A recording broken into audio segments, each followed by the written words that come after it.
Welcome back to the Padilla Family Homestead.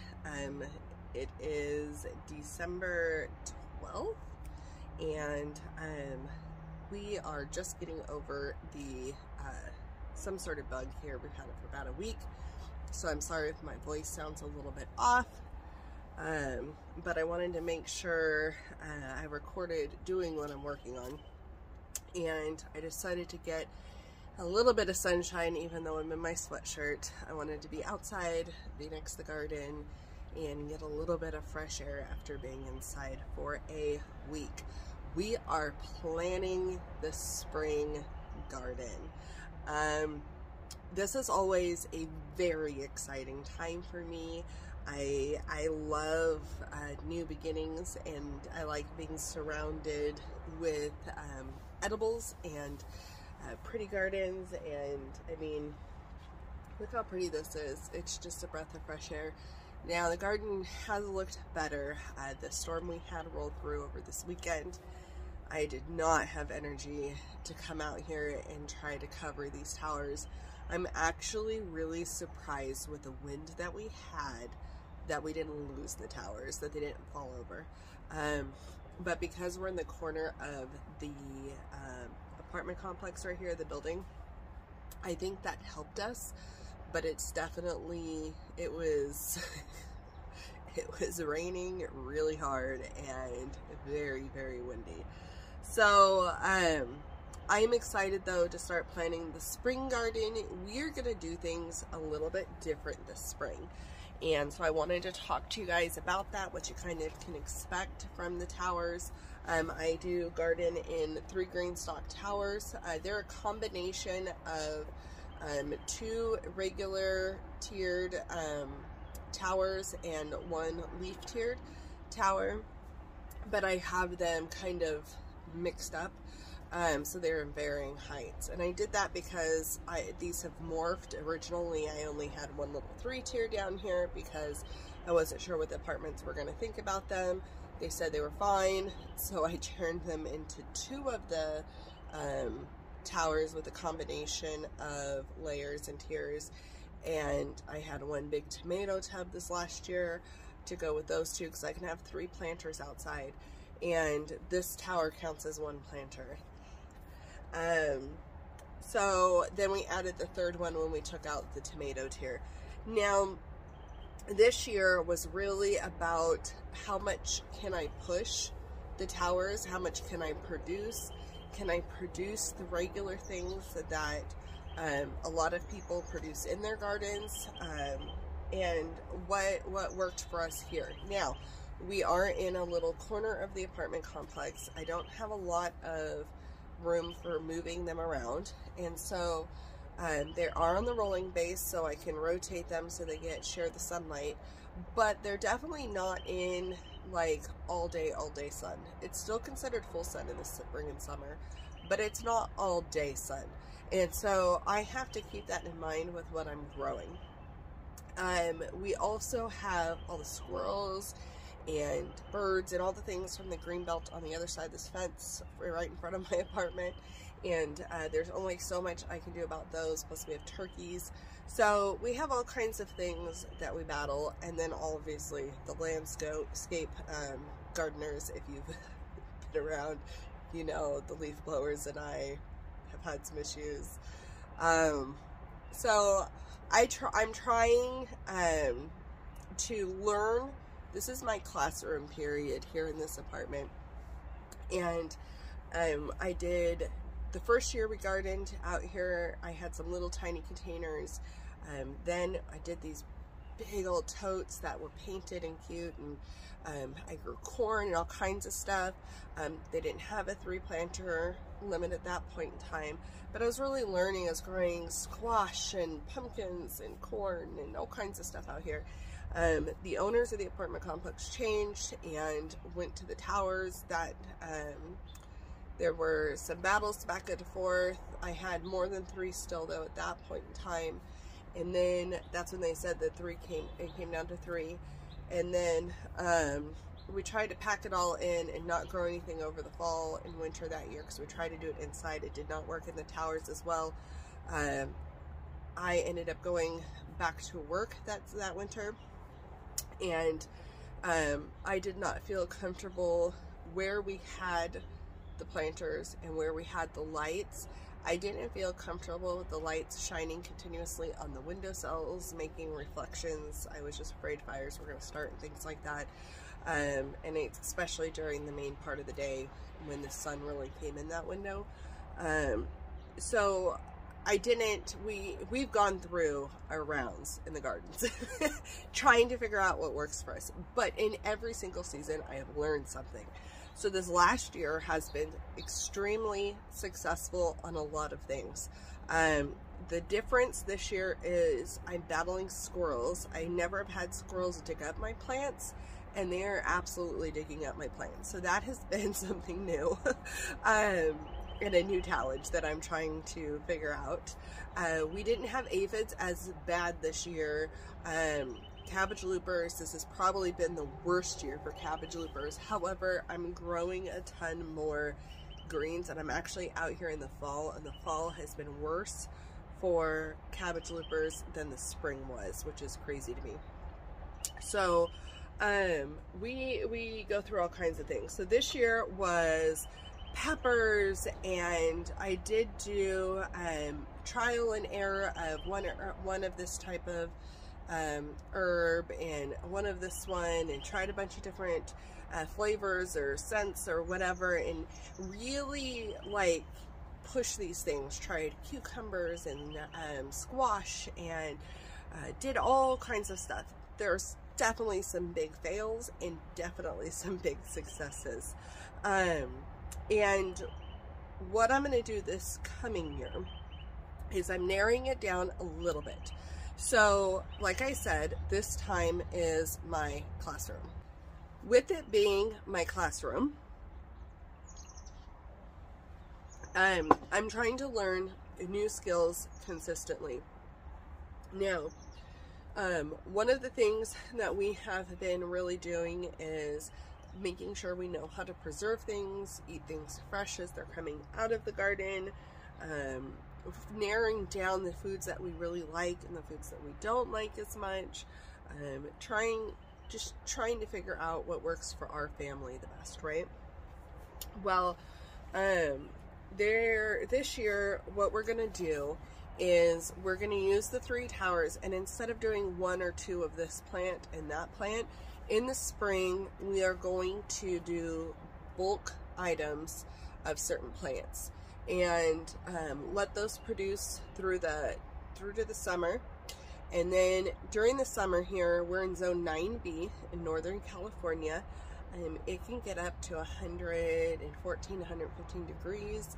It's a dry, very dry heat, and we are also on water monitoring. Sometimes if it gets too bad, we don't get rain, and we usually have what we call fire season. So there will usually be a ton of smoke coming in. So that end of July and through August is usually a point where the only thing that survives in the garden is peppers. And peppers are if they survive in the containers, which these get really good water and they do really good. So I didn't have a problem so much with the peppers, but I do feel like I needed to water more than what I did this last year. So this year we're switching things around. We're doing bulk stuff in a few items. Now I got a little bit more comfortable with water bath canning over the last year. I have started to do fermenting. I'm starting to get comfortable a little bit with that. I still have a long ways to go. I haven't pressure canned yet.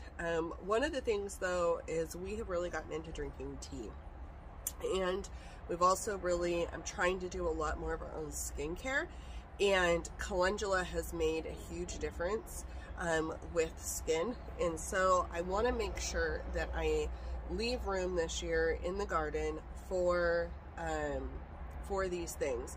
And then in the fall, we'll have the opportunity to grow things for the fall season in there. And then we are going to support local farms or farmers markets or sometimes the local store and get some of our regular veggie needs on some of the things we're not going to be growing.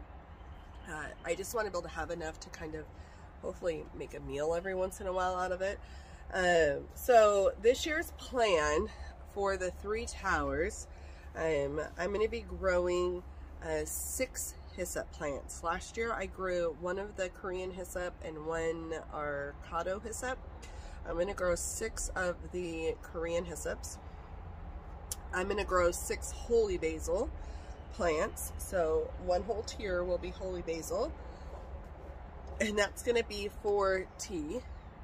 And then calendula, I'm growing 12 plants. Last year I think I grew 6, and I grew them on the top tier next to the waterer. They ended up getting really bad powdery mildew. I got a ton of calendula off of it, don't get me wrong. But I feel like I would have done, oh, actually I think I might have done 2 tiers. I don't remember. I know I for sure the top tier. But it did get powdery mildew really, really bad. So what I'm going to do is it's actually going on this planter, and it's going to go, where do I have it? I'm having 1 go on this 3rd tier right here, all the way around. And then on the planter over by the bush, it's going to go on the 2nd tier. And so I'll have 6 in one spot and 6 in another spot. And then I'm going to have 12 chamomile plants. These ones are going on the top of the planters. And then 6 Navajo Sunset agastache. And then I love that plant. I love it. I was so sad I didn't grow enough of it last year. It's very fragrant. It's beautiful. And so I really want to make sure. I only grew 1 plant last year, and I felt like it was the hyssop overshadowed it all. So I'm really excited to grow 6 plants of this one. And then we're going to try raspberry daiquiri agastache as well. I'm going to do 6 of those. I'm going to grow 6 mustard plants. I have been growing mustard for a long time. I will probably do 3 and 3, kind of like I have going on right now. 3 of the red mustard and 3 of this green mustard that's like a spinach. And then 6 collards, and hopefully we'll have better luck with those in the spring. It's for my daughter. And then what I'm also going to do is I'm taking 1 of these tiers over on a planter where it gets more sun, and that is going to be where I do micro tomatoes. The micro tomatoes that I've been growing inside the orange hats, I am going to do them outside this year, and I'm going to do 6 containers of them and see how those do. That's a pure experimental thing. I want to just gauge it and see what we do, but at least I'll have some fresh tomatoes coming in. I add those onto my salads, and I also will use those on my focaccia bread. Not everybody else in the house is like crazy tomato eaters, so I don't need a ton, like they like tomato sauce and stuff, but I can't grow enough here to support that really. So I am just going to focus on the cherry tomatoes and try them in the planter this year. The other thing I'm going to do is 3 tiers are going to have bush beans, and it's going to be one of the ones over there, and each pocket, so there's 6 pockets per tier, each pocket will have 2 bush beans plants per pocket, and then that will give me a lot more to come out and be able to snack on or pick as a meal or whatever, use them as stir fry. I really enjoyed it. My husband really enjoyed it. That's one of the things my daughter will sometimes eat off the plants, and so I think that's going to be good. And so we'll direct seed those, and then we're going to do try carrots again. I don't know why I'm doing this. I may change my mind on the carrots because where I want to plant them is exactly where the squirrels are digging them up right now. So I may switch and do radishes down there because we do use radishes quite a bit when we're cooking. And they're a quick turnaround, so if they get dug up, they get dug up. But I really want to grow homegrown carrots, and these squirrels are killing me. So that's kind of the plan right now. This is by Matt and what I did. And so this is just the basics of what I want to grow, right? This doesn't have varieties. It doesn't have anything along those lines. This is just so I know this is what I want to do this year. This is the plan. This is what it's gonna kind of look like for me. And I created this plan off of what I really want to harvest out of it. I want to harvest chamomile tea. I really want to harvest a bunch of calendula. Like, I'm going to be on top of those flowers opening and harvesting those flowers and drying them and infusing them in oils and so forth. And so I'm really excited about that. We'll be drying the holy basil and the hyssop and the agastache and so many of these things. Like, I'm really, really excited about all the things that are going to come out of this. And then when it's time to actually sow the plants and start the seeds, which for me, frost this year is weird. It's colder earlier and it's going to be colder later. So when I first started doing this, the first couple of years I started doing this, our first frost was in December and our last frost was in February.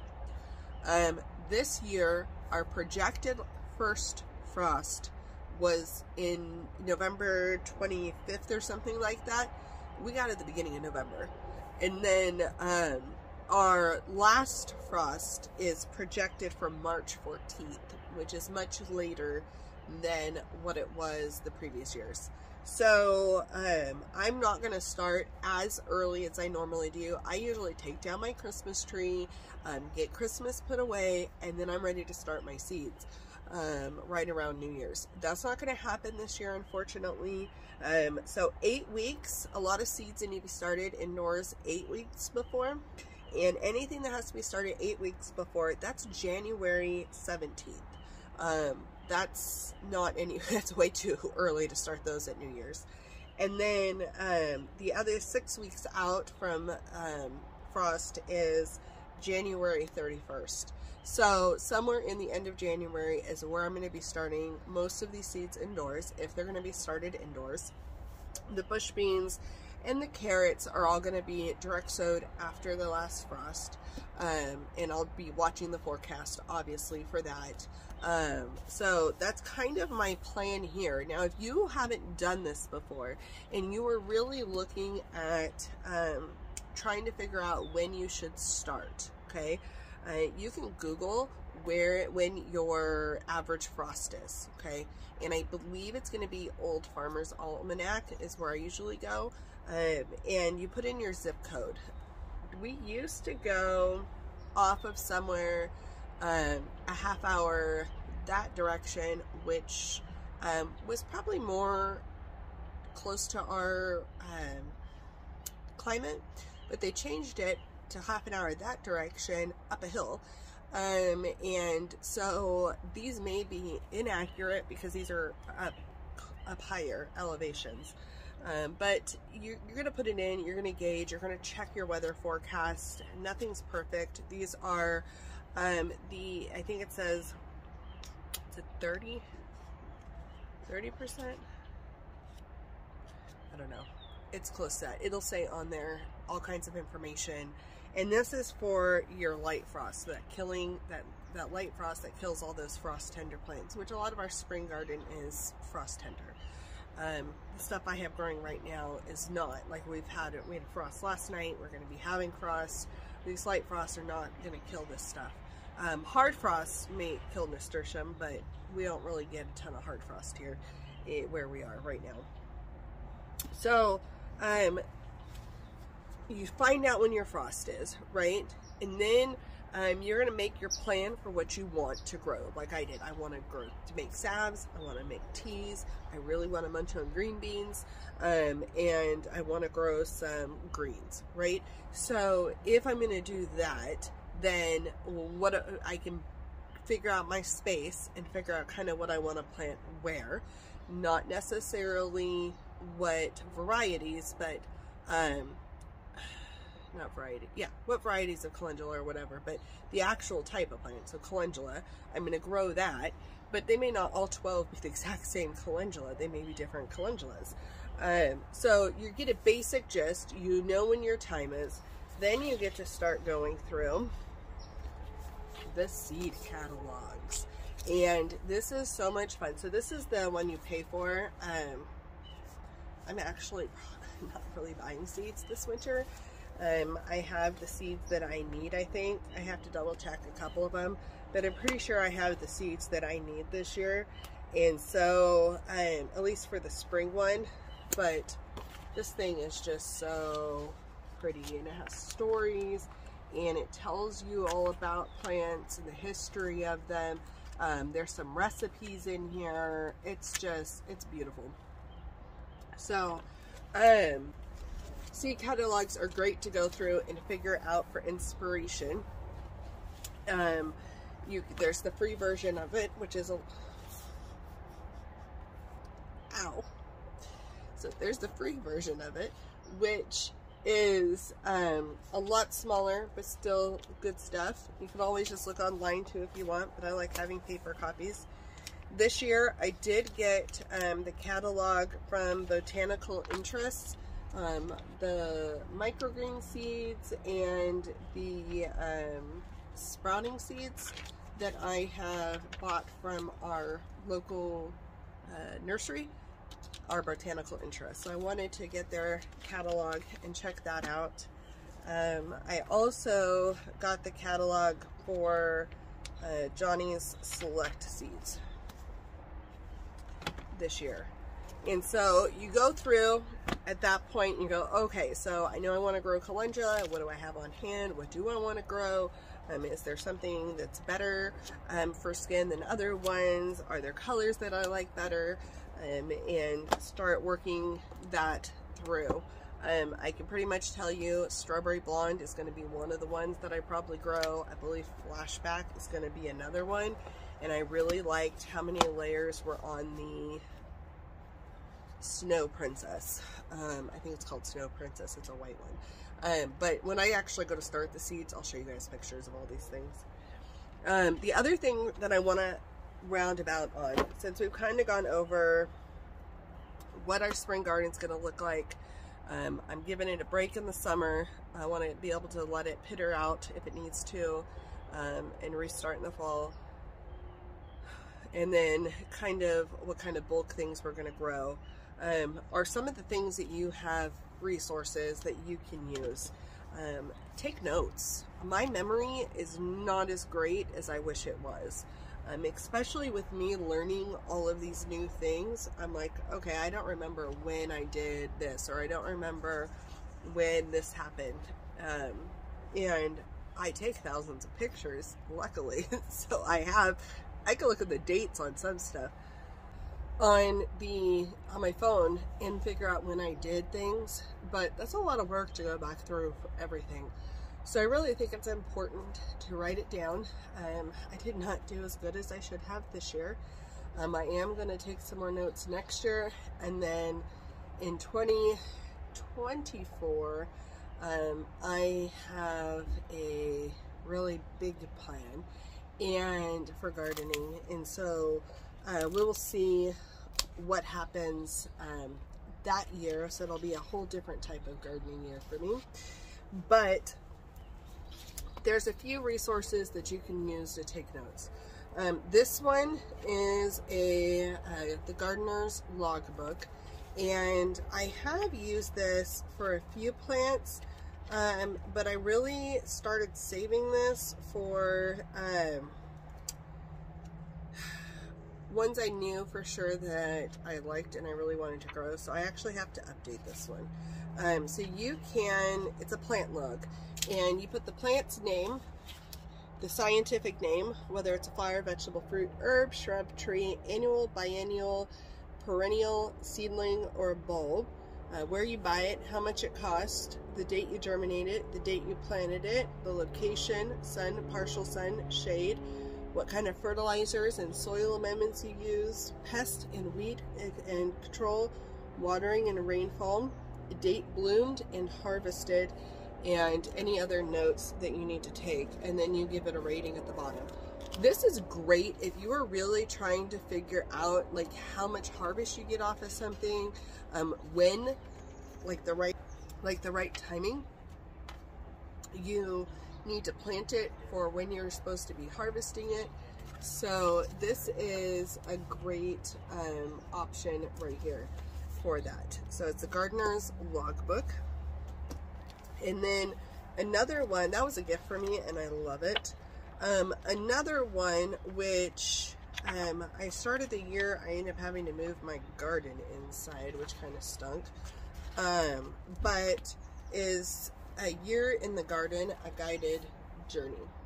And this one has spots for you to, I want to show you some that are written out and some that are not. Here, I'll give you this as an example, I guess. So you have a tracker, and it gives you, did you water today? Did you prune? Did you use fish fertilizer? I wrote down all the things. Did I have to use neem oil?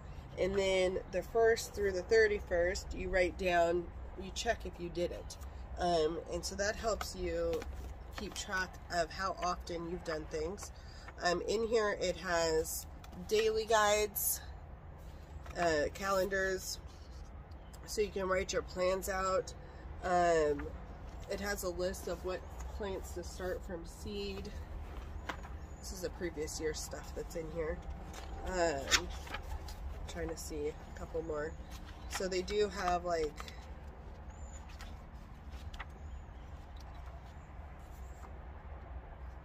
things that you're planting so you can preserve what kind of things you want to preserve, and it's very artistic, so I really like this one. And then something that's new to me, I literally just got it in the mail yesterday. So I just got this in the mail yesterday from a Secret Santa, and I had it on my Amazon wish list, and it is the Family Garden Plan, and it's grow a year's worth of sustainable and healthy food, and this one's by Melissa K. Norris. And I'm really excited to, I've heard a lot of people talk about this, but I'm excited to deep dive into this. It talks about microclimates, it talks about, it really helps you write down what is your zone, when is your average first frost, your last frost, how long is your growing season. Like here our growing season's like 256 days. Other people it's like 100 and something. So knowing how many days you have in your growing zone is important. And then this has the microclimate worksheet for different like for southern exposure areas, maybe your greenhouse. Then you get to, it helps you go through and plan your garden space and really talk about how many you need. So for beets, you need 36 to 40 per person. Average pounds per plant is 1/4 pound per beet. Average cups per plant is 1/2 cup to 3/4 of a cup. So if you want to plan to feed somebody, one person, for a year on beets, you need 36 to 40 just for one person planted. And so that's if you eat beets though.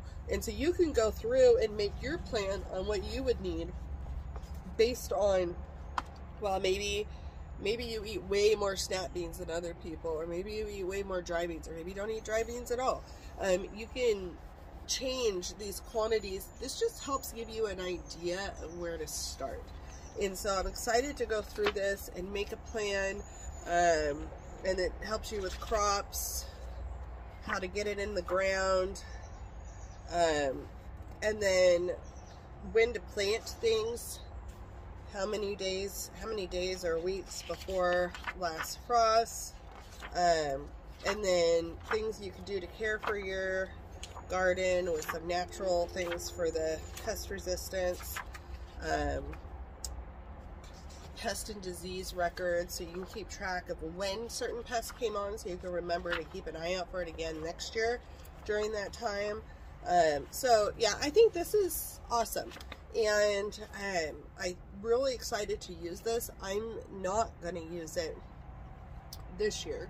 I'm going to read it this year, cover to cover, and get all the information on it, and I'm really going to implement this, I think, next year, and really hit on trying to hit at least a couple of things, getting year's worth supply of in. And so this year I'm really focusing on those herbs and salves and things like that I want to do. Next year is going to be more big food production again because of the space that we are in.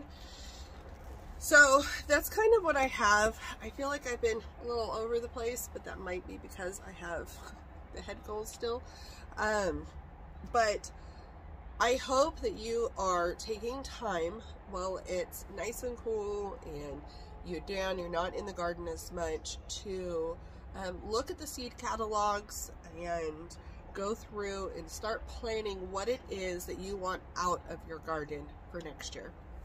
And once you figure out what you want out of your garden for next year, that's when you can figure out, well, this is what I need to plant in my garden to make that happen.